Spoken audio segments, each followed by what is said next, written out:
இந்த வீடியோவில் தமிழ் சினிமா நடிகை மனோரமா அவர்களை பற்றி பார்ப்போம். வீடியோவில் எண்டிங்கில் இவங்களை பற்றியான இன்ட்ரெஸ்டிங்கான விஷயங்களை சொல்லியிருக்கோம். பெயர் மனோரமா.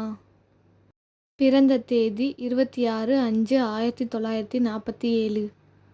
மனோரமா அவங்க சின்ன வயசுலேருந்து படிக்கும்போதே நாடகத்தில் நடிச்சுக்கிட்டு தான் இருக்காங்க. அவங்க நடித்த நாடகம் மணிமகுடம் என்ற நாடகத்தின் மூலியமாக தான் தமிழ் இண்டஸ்ட்ரிக்குள்ளே வராங்க. கொஞ்சம் குமரி என்ற படத்து மூலியமாக தான் இவங்க ஹீரோயினாக அறிமுகமாகறாங்க. இந்த படத்துக்கு அப்புறம் தான் இவங்க தமிழ், தெலுங்கு, மலையாளம், ஹிந்தி இது மாதிரி நிறைய இண்டஸ்ட்ரியில் இவங்க ஒர்க் பண்ணியிருக்காங்க. நம்ம எல்லாருக்கும் மனோரமா அண்டு நாகேஸ்வரோட காமெடி எல்லாத்துக்கும் பிடிக்கும். இவங்களோட காம்போ தான் நிறைய பேர் அவ்வளோ ஃபேன்ஸ் ஆகியிருக்காங்க இவங்க 2 பேருக்கும். இவங்க 1000க்கும் மேற்பட்ட படம் நடிச்சிருக்காங்க. 300க்கும் மேற்பட்ட பாடல் இவங்க பாடியிருக்காங்க. அவங்க அதுக்கப்புறம் தான் களத்தூர் கண்ணம்மா படத்தில் நடிச்சிருப்பாங்க. இந்த படத்தில் நம்ம கமல்ஹாசன் சாரும் நடிச்சிருப்பாங்க. இந்த படமும் பெரிய அளவு வெற்றி பெற்றிருக்கு.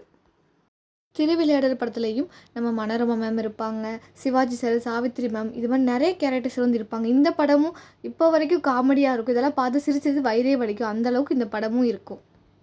சரஸ்வதி சபதம் இந்த படத்தில் வர பாட்டு எல்லாருமே நிறைய டிவியில் கேட்டிருப்போம், நிறைய ஃபோனில் பார்த்துருப்பாங்க. எல்லாமே இந்த படத்தோட பாட்டு எல்லாமே அந்தளவுக்கு ஹிட் ஆச்சு அந்த காலத்திலேயே.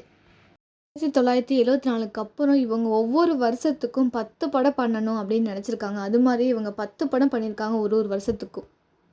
இவங்க ரஜினி சார் கூட பில்லா மூவி நடிச்சிருப்பாங்க, இல்லை சேரி பெண்ணாக நடிச்சிருப்பாங்க. இவங்களோட கேரக்டர் எல்லாமே சூப்பராக இருக்கும். இந்த படமே பெரிய அளவு ஹிட்டு கொடுத்து கூட சொல்லலாம்.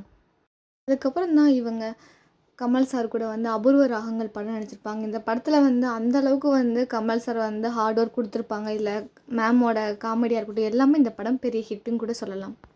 நம்ம எல்லாரோட ரொம்ப ஃபேவரட்டான மூவின்னு கூட சொல்லலாம் சின்ன கவுண்டர். இந்த படத்தை இப்போ வரைக்கும் இதுக்கான ஃபேன்ஸ் இருக்காங்க. இந்த படத்தை இப்போ வரைக்கும் பார்க்குறவங்க கூட இருக்காங்க. ஆனால் அந்தளவுக்கு இந்த படத்தில் காமெடி இருக்கும்.